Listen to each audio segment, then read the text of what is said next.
ব্যাংকের গ্রাহকদের ঋণ পরিশোধের টাকা তছরূপের অভিযোগ খোদ ব্যাংক কর্মীর বিরুদ্ধে। উত্তপ্ত হাওড়ার সাঁকরাইলের পূর্বপাড়া। শনিবার রাত 9টা নাগাদ আন্দুল পূর্বপাড়ার কাছে একটি বেসরকারি ব্যাংকের সামনে গ্রাহক এবং স্থানীয় বাসিন্দারা ভিড় জমান। ওই বন্ধন ব্যাংকের গ্রাহকরা জানিয়েছেন, ব্যাংকের এক কর্মী গ্রাহকদের থেকে ঋণ পরিশোধের টাকা তুললেও তা ব্যাংকে জমা করেননি। বিষয়টি গতকাল রাতে সামনে এলে শোরগোল পড়ে যায়। ওই ব্যাংক থেকে শেখ নাজিম বলে এক গ্রাহক অভিযোগ করেন, তিনি 8 মাস আগে 4,66,000 টাকা ওই ব্যাংকের কর্মী কৌশিক পাড়ুইকে ঋণ পরিশোধের জন্য টাকা দিলেও সেই টাকা ব্যাংকের অ্যাকাউন্টে জমা পড়েনি। উল্টে 5 লক্ষ টাকার ঋণ তার নামে পাস হয়। কাগজ হাতে পেলেও টাকা হাতে পাননি। আবার সেই 5 লক্ষ টাকার লোন পাস হয়ে যাওয়ার কাগজ যেটা পেয়েছেন সেটিও যে ভুয়ো। শুক্রবার ব্যাংক এরিয়া ম্যানেজারের কাছে যাবার পর তা জানতে পারেন। এই কায়দায় গ্রাহকদের লোন পরিশোধের টাকা তছরূপ করেছে প্রায় 20 থেকে 25 জনের মতো সংখ্যা হবে বলে অভিযোগ। কৌশিক পাড়ুই ওই ব্যাংক কর্মচারীর বিরুদ্ধে ওঠা অভিযোগের ভিত্তিতে সাঁকরাইল থানার পুলিশ তাকে গ্রেপ্তার করে নিয়ে যান। যদিও সাংবাদিকরা তাকে প্রশ্ন করালেও তিনি কিছু বলতে চাননি। গ্রাহকদের সঙ্গে যে বেশ মোটা অঙ্কের টাকা দুর্নীতি হয় ব্যাংকের এরিয়া ম্যানেজার স্বীকার করেছেন। ব্যাংকের গ্রাহকরা ওই কর্মচারীর বিরুদ্ধে অভিযোগ দায়ের করেছেন।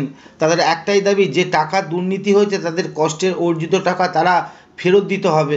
এখন দেখার বিষয় যে সকল গ্রাহকদের সঙ্গে এই প্রতারণা হয়েছে ব্যাংক কী করে সেই দিকেই তাকিয়ে গ্রাহকরা। দাদা অভিযোগটা করছে, কি বলবেন?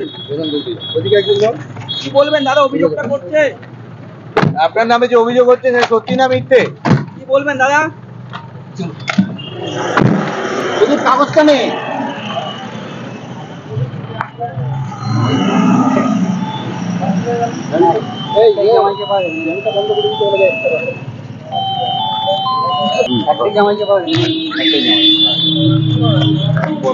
পরের জামাইগুলো সব আসা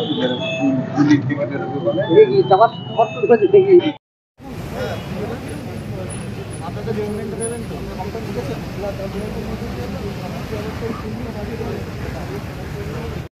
₹4,66,000 আমার লোন ক্লোজ করার জন্য ওকে দিয়েছি, অ্যাকাউন্টে জমা করেনি। অতএব আমার ₹5,20,000 লোন স্যাংশন করে অ্যাকাউন্টে ওদের ঢুকে গিয়েছে হয়তো। তো আজিমা ড্রেসেস আমার ড্রেসের নাম। ₹5,20,000 সামনের সপ্তাহ শুক্রবার থেকে লোন স্যাংশন হয়ে টাকা ঢুকে গিয়েছে, সেই টাকাটাও আমি পাইনি। ব্যাংকেরই একটা মানে এমপ্লয়িকে, কৌশিক পাড়ুইকে। সে কি ব্যাংকের এমপ্লয়? Bank employ. আজকে 8 মাস আমাকে ঘোরাচ্ছে। 8 মাস ধরে ওর পিছনে ঘুরছি আমি। মানে আজকে কালকে দেবে, এই স্যাংশন হয়ে গেছে, স্যার আসেনি, এই করে কাটাচ্ছে। অবশ্যই একটা লোন আমার চলছিল, সেটাকে ক্লোজ করে দিয়েছি। 4,66,000 ডিউ ছিল, সেটাকে ক্লোজ করে দিয়েছি। আদৌ আমার অ্যাকাউন্টেও ক্লোজ করেনি, ডিউই দেখাচ্ছে। আবার ₹5,20,000 স্যাংশন হয়ে আমার স্যাংশন লেটার দিয়ে টাকা ঢুকে গিয়েছে, টাকাটা আমাকে দেয়নি। 8 মাস আগে দিয়েছিলাম টাকাটা, ক্যাশটা। আর আমার লোন স্যাংশন হয়ে পাস হয়েছে, মানে বিশদ হয়েছে এই রিসেন্ট সপ্তাহখানেক হচ্ছে। আপনার কিসের বিজনেসের জন্য নিয়েছিলেন? রেডিমেড গার্মেন্টসে। আচ্ছা, কখন জানতে পারলেন যে এই ঘটনাটা ঘটেছে? জানতে পারলাম শুক্রবারে, যখন স্যার আমাকে ডাকলো, প্রণব স্যার। মানে পুনঃ স্যার কি যে ম্যানেজার? হ্যাঁ, যে ডাকলো উনি এসএম আছে, আচ্ছা, এরিয়া ম্যানেজার। উনি ডাকলেন যে স্যামসাং লেটারটা কে দিয়েছে। আমি তখন বললাম যে আপনারাই দিয়েছেন ব্যাংক থেকে।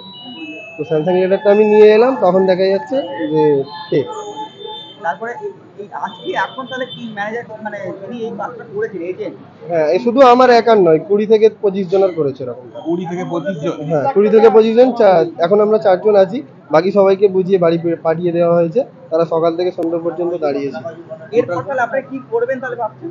আমাদের টাকাটা ফেরত চাই, আমরা অন্য কিছু চাই না। আপনার কি মনে হয় এর সঙ্গে ব্যাংক জড়িত? হ্যাঁ, অবশ্যই ব্যাংক জড়িত। ব্যাংক জড়িত? অবশ্যই। কোন ব্যাংক? ওরা আন্দুল পূর্বপাড়া বন্ধন ব্যাংক। ওরা যত কটা স্যার এসছে সবাই মিলে সারাদিন কথা বলে আমাদের খালি জানাচ্ছে, অথচ ওরা নিজেরা কিছু রাইট আপ নিচ্ছে না, হাতে নিচ্ছে না কিছু। আপনি কোনো অভিযোগ দায়ের করছেন? না, অভিযোগ দায়ের করিনি এখন পর্যন্ত, করবো এই মুহূর্তে। লেখা হচ্ছে। ঘটনাস্থলে পুলিশ আছে, কি বলবেন? অভিযোগ করব। ব্যাংকের নামে অভিযোগ করব। এই যে আপনি লোন পরিশোধ করার জন্য আপনি টাকা প্রদান মানে দিয়েছিলেন ওই এজেন্টকে, উনি কি বলছেন এখন? উনি কিছু বলছেন না। উনি আমাকে সকালে আজকে বলেছেন যে তুই যা ক্যাশ দিয়েছিস তোকে ₹4,50,000 আমি ফেরত দেবো। 2টো ইএমআই তোর ডিউ আছে আমার হাতে এখন পর্যন্ত। ₹4,00,000 তুই তোর রাখবি, যেটা ক্যাশ আমাকে দিয়েছিলি। ইন্টারেস্টের টাকা নিয়ে আমি দিয়েছিলাম, 2টো গাড়ি বিক্রি করে দিয়েছিলাম। তো আমাকে বলেছে এটা রাখবি, আর যেটা 2টো ইএমআই 50,000 টাকা আছে, সামথিং 36,000 টাকা আছে, ওটা 50,000 টাকা অ্যাকাউন্টে রাখবি, 4 লাখ টাকা তুই রাখবি। সকালে আজকে আমার সঙ্গে কথা আপনার হয়েছে। মতন এরকম কাস্টমার বলছে 25 থেকে 30 জন আছে। এই সংখ্যাটা যখন দাঁড়ায় তাহলে কত টাকা দাঁড়াচ্ছে, তাহলে কি মনে করছে? 40-50 লাখ টাকা।